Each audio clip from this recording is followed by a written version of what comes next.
Hello. Hi. Welcome to the channel. It's Ordinary Russian. My name is Ksenia and I am an ordinary Russian living far away from Moscow. And in today's video, I wanted to talk about one of the biggest holidays in Russia and how I spend it and a little bit of history of this day. So, 9th of May is the Victory Day in Russia. What victory are we talking about? What is going on? So, if you don't know, World War II started on 1st of September 1939, and on 8th of May, on German time, the capitulation of the Third Reich was signed. But when it was signed, it was already 9th of May in Moscow, because, different time zones. So 9th of May was declared to be a holiday, a national holiday, and the Victory Day to be celebrated every single year.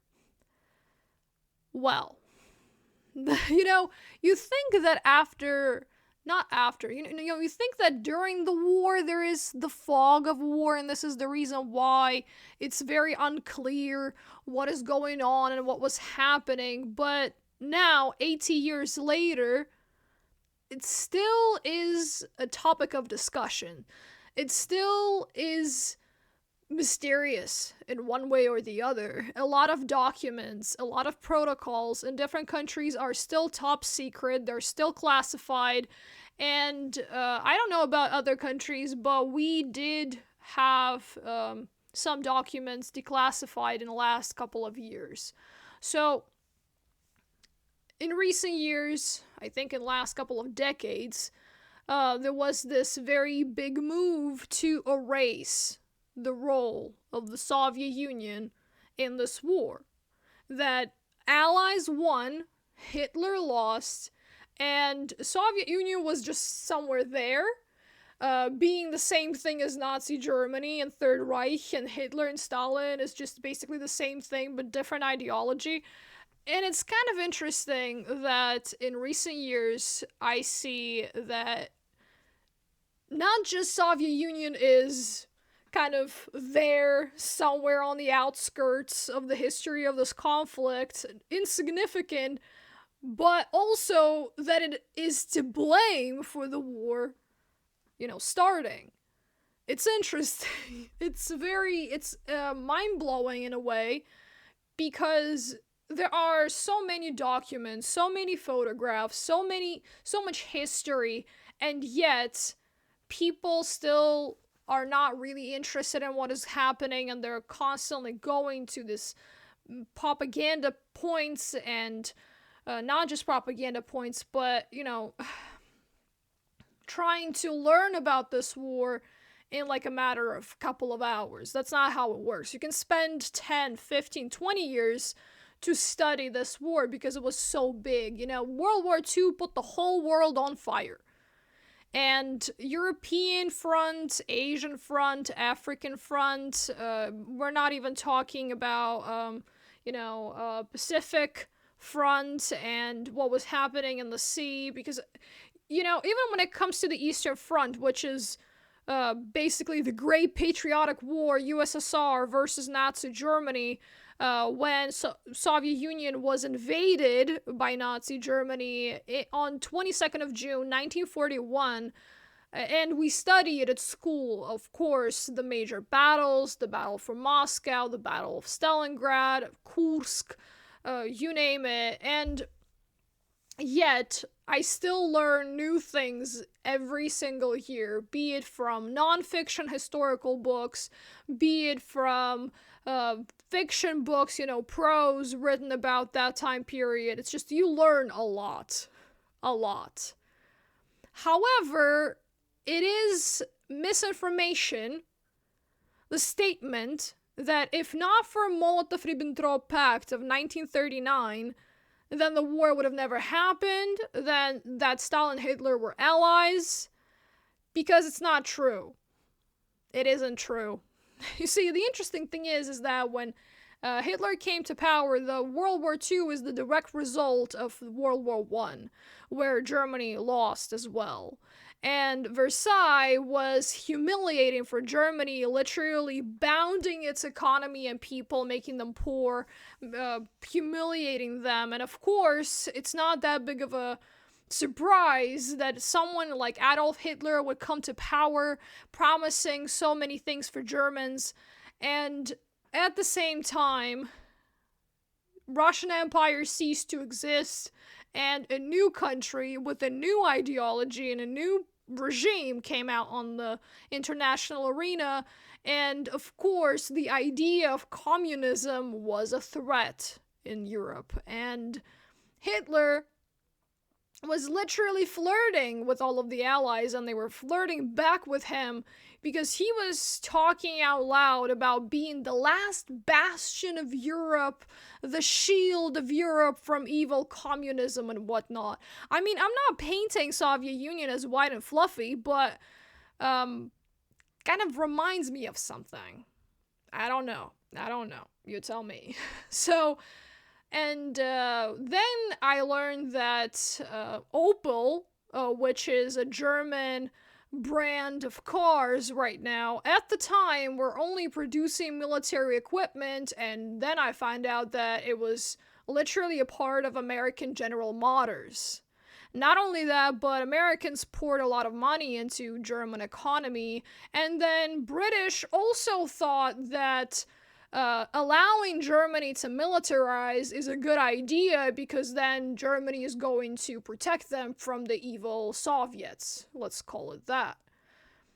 Now, there is this also idea that Stalin and Hitler was together, just being buddy-buddy, and then attacking Poland in 1939 together, which is a historical fact, but nobody really talks about the fact that Poland was led by dictator Pilsudski, who was an ally to Hitler, and they planned a combined attack on Soviet Union.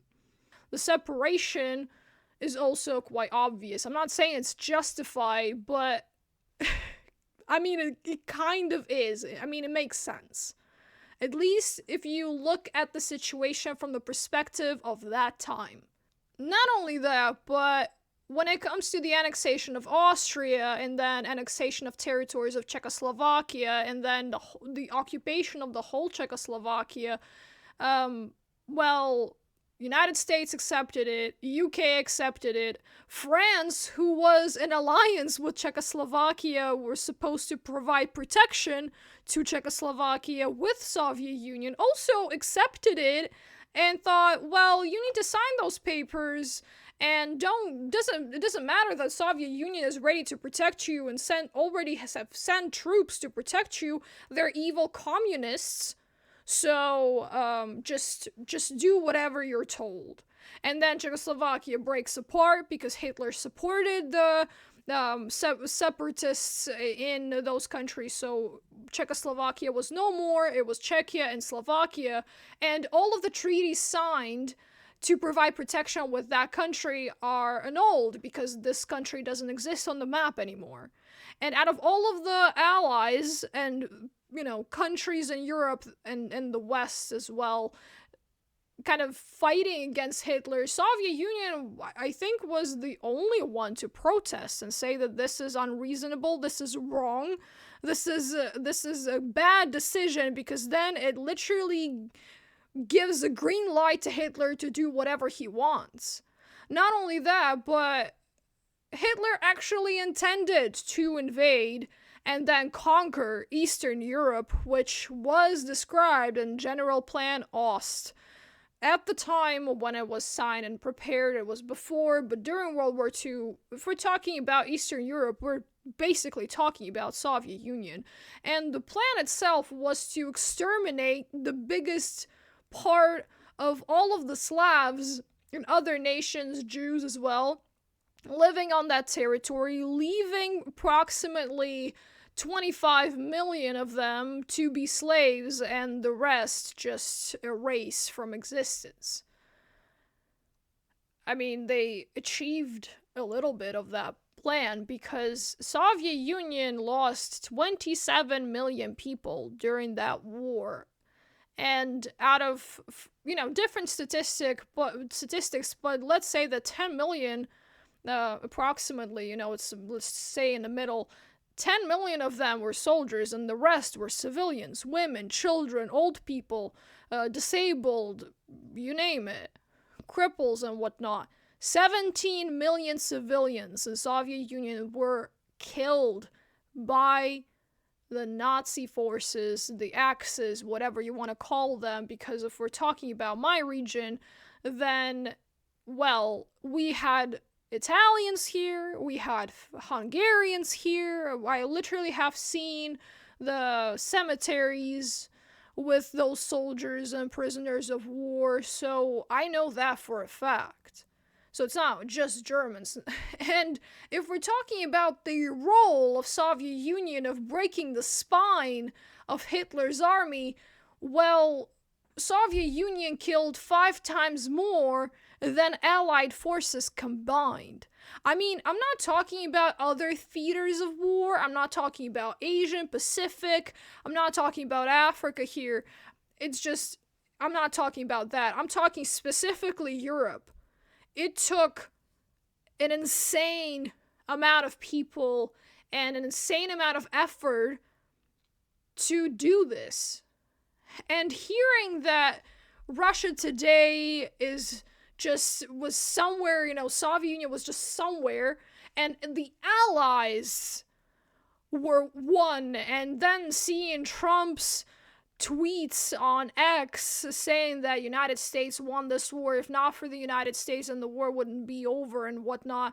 I mean, I've heard a lot of myths and legends about Land-List, but looking at statistics, it was just 2% of everything that was sent to the front line at the Eastern Front. The rest, 98%, was produced in Soviet Union. People were working overtime, barely sleeping, just everything to the front line, everything for the army.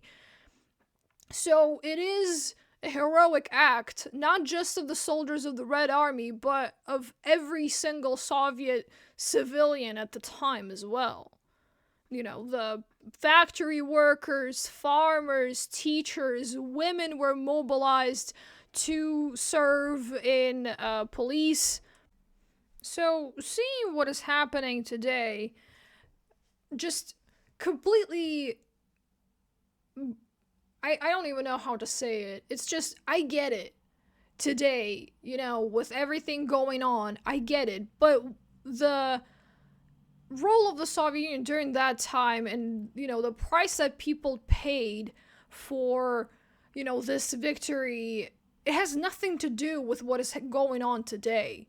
So, rewriting history, blaming the victors, blaming the victims, is something insane, at least in my mind. I mean, again, I'm not talking about Japan here. I'm not talking about what was happening in Asia. And, if we're talking about losses, I think that China lost even more people than we did. Because, just Japan was doing all sorts of horrible things in Asia. I'm not really well versed on what was happening at that theater. But doesn't change the fact that for us, this is a very big day because it was our people that liberated most of the European countries. The landing in Normandy wouldn't be successful if the Red Army wouldn't be pushing with millions of Red Army soldiers from the east, because just Germans didn't have an opportunity to move their forces westward because Red Army was pushing on the east. So this is the reason why Normandy landing is, declared this very important event and, so successful. Well, again, it wouldn't be successful if Red Army wasn't pushing from the other side. And it's just... It is disrespectful to forget about the heroism of Soviet people during that time. And it's sad to see that. Because it was the Red Army that stormed Berlin. It was the Red Army that put a Soviet flag on Reichstag. It was us. It was, I mean, not us specifically, it was our ancestors who did that. And many countries got their independence in Europe as a result of us giving that independence to them. I mean, they didn't become part of the Soviet Union, an evil communist country. They got their own independence. I mean, many countries in Europe today that are speaking against it, that are, speaking with disgust about the sacrifice of the Soviet soldiers to liberate their countries, to give freedom to their people, they're speaking so disrespectfully, and it's just, it's insane. It really is. I mean, how many thousands have died to liberate Prague? How many thousands have died to liberate Poland? How many thousands have died to liberate Baltic states that still believe that if, Soviet military wasn't there, then they would be living blissfully and happily and drink Bavarian beer? Even though, like I said, General Plan Ost was to kill most of the people living in Eastern Europe, including the Baltic states. You can think whatever you want to think about Soviet leadership. You can think whatever you want to think about communism, whatnot. I mean, I'm not a communist. I don't believe in communism. I think it's a stupid ideology. Nevertheless, this war touched every single family in Russia, and for us, this day is very, very important. And, well, what do Russians do on this day? First, there is a Victory Day parade on the Red Square in Moscow, which is the biggest one, the show of military might of Russia, with showcase of different forces, equipment, whatnot, and it all is grandeur. But Moscow is not the only city in Russia to have parades. So almost every region, if not every region, and every capital of every region of Russia has its own parade. I mean, we had our own parade. This year, there was a parade in my city, so much so that we had a literal World War II veteran riding a T-34 tank. I wasn't there, but yeah, I don't do city holidays. I don't go to the center of the city during any big holiday. It's just too much people. It's overcrowded. It's stressful for me. So for many years, I just went to my grandma's village. And why did I do that? You see, 9th of May is a national holiday, and more often than not, you get either 3 days off or 4 days off. And this year, we also had 4 days off. So it was 8th, 9th, 10th, and 11th of May. And many people in the region, they prefer to go outside of the city to the countryside to do barbecue, to meet with their friends, maybe to plant things in their garden, because I mean, it's May, it's time, and just spend time with their family and relatives, and honor those who have fallen. And not only that, but some veterans are still alive. The children of war are still alive. I mean, my grandmother is a child of war. She was born before the war. She was born in 1938, and she's still alive. She's still alive, quite capable for her age. But overall, when it comes to my region, it was approximately 400,000 dead for Voronezh region alone, which is quite a big number. 300,000 of them were military and 100,000 were civilians.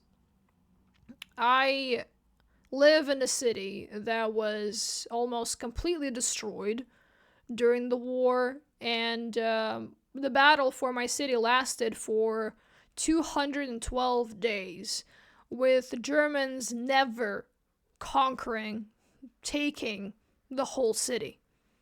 They took a chunk of it, but never achieved their objective of taking it all. So you see, Voronezh is strategically important. It was, it is, and I think it always will be. We are located on River Don, so for Germans, taking Voronezh was vital to open up the road to Saratov and Caucasus, and also to Stalingrad. But Caucasus is quite rich on resources, including oil, and this is something that Germans needed to supply their army since, Russia is quite big, Soviet Union was even bigger, and to conquer the whole territory, you can't supply it all the way from Western Europe or Central Europe. It's way too far, and, it has all sorts of logistical troubles. But if you drain resources from the place that you occupy, then it can work. But on the European part of Russia, if we're talking about oil, then you need to go to Caucasus. And to get there, you need to go through my city. And, yeah, just for me, it's kind of a sin. This is the way I see it. My great grandfathers fought in that war, and I consider myself to be lucky because they came back home from war alive. I mean, they lost body parts, but they were alive when the war was over, which is not something that millions of families can say, And walking on these streets, knowing that my city was 98% destroyed, seeing all of the pictures of my city, knowing that the ground that I'm walking on is literally soaked with blood of the invaders and the defenders, which were my people. And it's not just World War II. I mean, I think Napoleon was here as well. And as you might know, or maybe you have never heard of it, but yeah, it never works out for Europeans getting here. Kind of always a catastrophe waiting to happen. So Napoleon came here, invaded Russian Empire, and we followed him all the way to Paris. Then Hitler tried to do something like this as well, and then we followed the Third Reich army, German army, all the way to Berlin. And that's just not a good idea to be at war with Russia. This year, we kind of switched traditions. I decided to stay in the city. I had my own reasons for that. But then my friends called me and my husband, and they were like, hey, let's go to our village. There are a lot of activities there. Let's go. Let's have a barbecue. It's going to be fun. And we thought, why not? Let's go. And, well, we went. So the village that we went to, the first one is the village of Karatayak. It is located in Ostrogorsky district.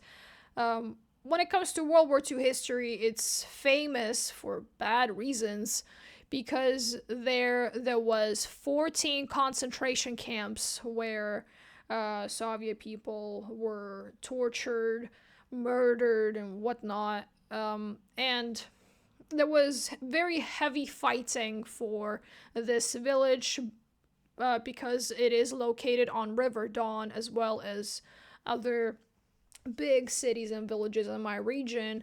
So it was also razed with the ground, absolutely destroyed.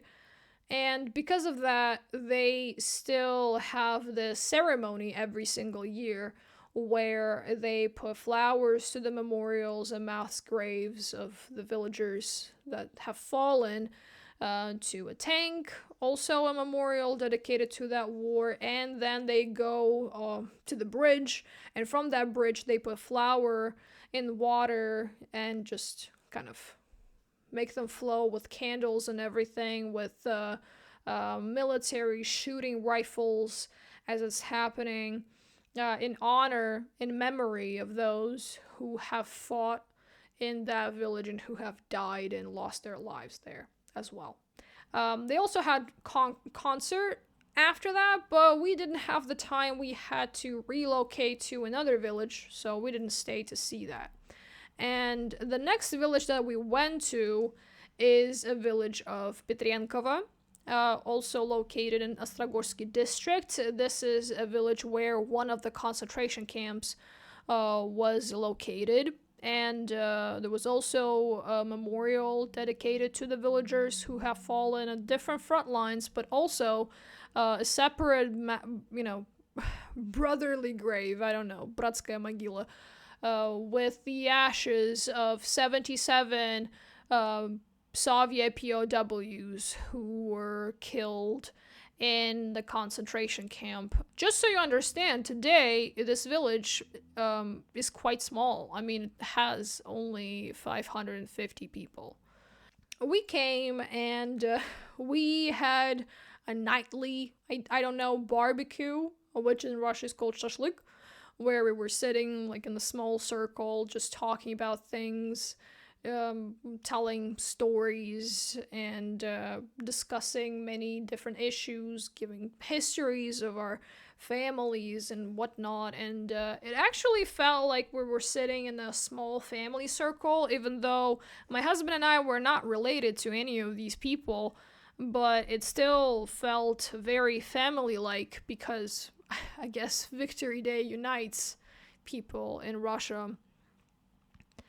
The next morning, we went to a concert that was organized by high schoolers, teachers, and parents of the village, where they sang songs, had dances, they kind of made small theater plays, let's call it that, just acting out. I don't know how to explain it. Like, it's зарисовка, I guess, in Russian, but I don't know the word in English, so I'm sorry. Afterwards, we went to the city of Ostrogorsk, which is the capital of Ostrogorsky district. And there we went to a park. It's a big park with a big monument with busts, I guess, of heroes of Soviet Union that came from Ostrogorsky district. And there, as I found out, there was a bust of great-grandfather of our friend. So I found out that his great-grandfather was a sniper, and he took out more than 200 Germans. And for that, he was granted a medal of the hero of Soviet Union. So then we went back to Karatayak, and since Victory Day is supposed to be a day of joy, it's supposed to be a day to celebrate, not cry, not mourn, not grieve, but celebrate that we are here, we are alive because our great grandfathers and great grandmothers, or grandmothers and grandfathers, depending on your age, have fought in that war, maybe have sacrificed something in that war, or someone to that war, and that we're still alive because of them. So it is a victory day. It's a day of joy. Yes, with tears in your eyes, but it's still a day of joy. And, I learned how to ride a bike. Never done that before in my life, but it was fun. It was fun. I liked it. My husband liked it as well, and I don't know, maybe we're going to purchase some bikes in the future. We'll see how that goes. And then we had barbecue again in a different house with a different company, but still family members of our friends. And then we went back home. During the night, it was already raining, so it's very interesting that during the day it was sunny and warm, but in the evening, it was when all of the festivities was over. This is when, we were hit with rain.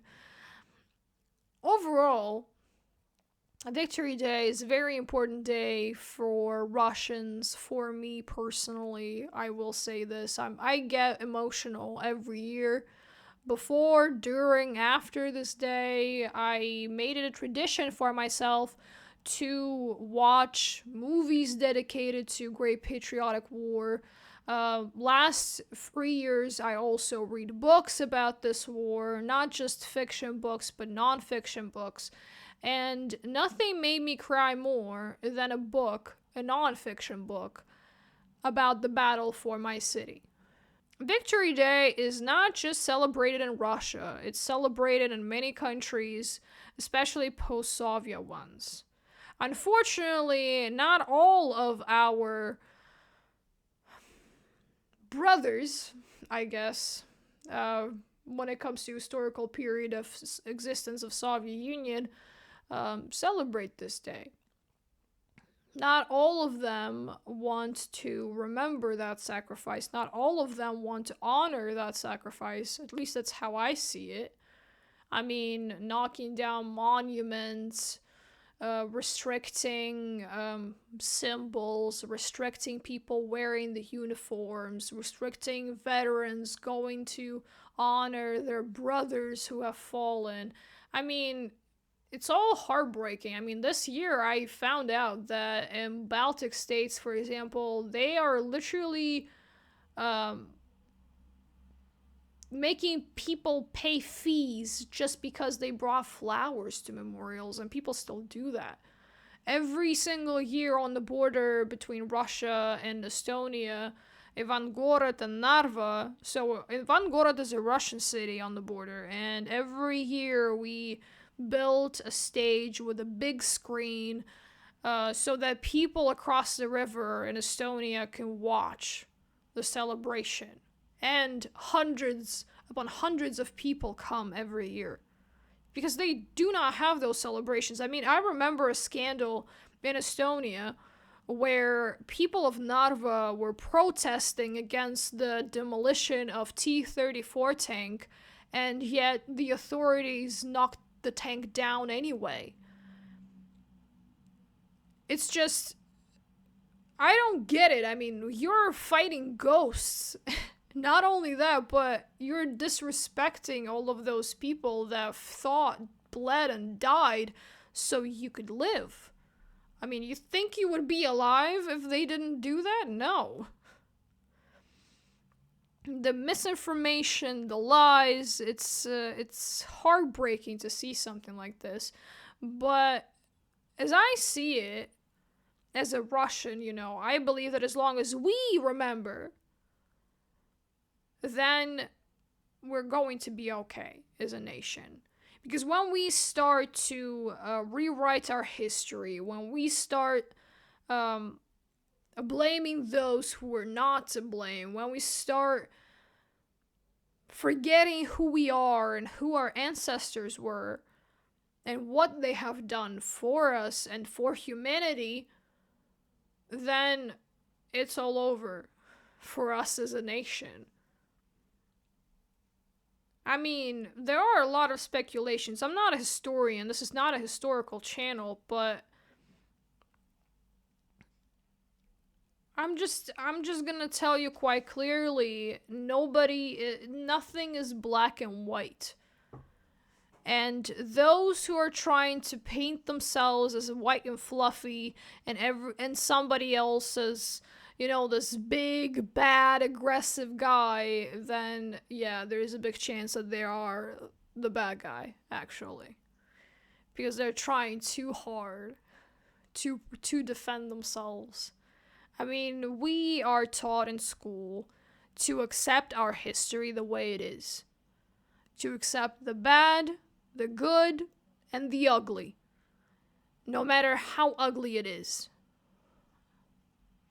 And if I hear something of my history which was bad, and if I learn that it was actually like this, then I will accept it. I will not fight the person who's telling me that. But when I hear accusations which are based on lies, then I get angry. Because I am a patriot of my country. I love my country. And I will defend Russia. I don't care if it's Soviet Union, Russian Empire, Russian state, ancient Rus.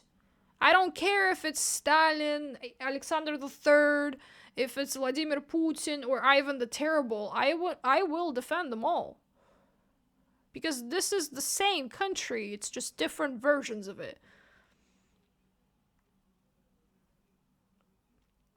So, well, it is a celebration. It was a celebration. It will always be a celebration. And we Russians, remember all of those 27 million fallen. Even if their descendants do not want to honor their loss, we will. Because in Russia we have a simple saying: Никто не забыт, ничто не забыто. No one is forgotten. Nothing is forgotten. Well, that's it. That's everything that I have for you today. Thank you so much for listening. Leave a comment down below if you want to say something about this video. And, well, like, subscribe, and I'll see you in the next one. Bye!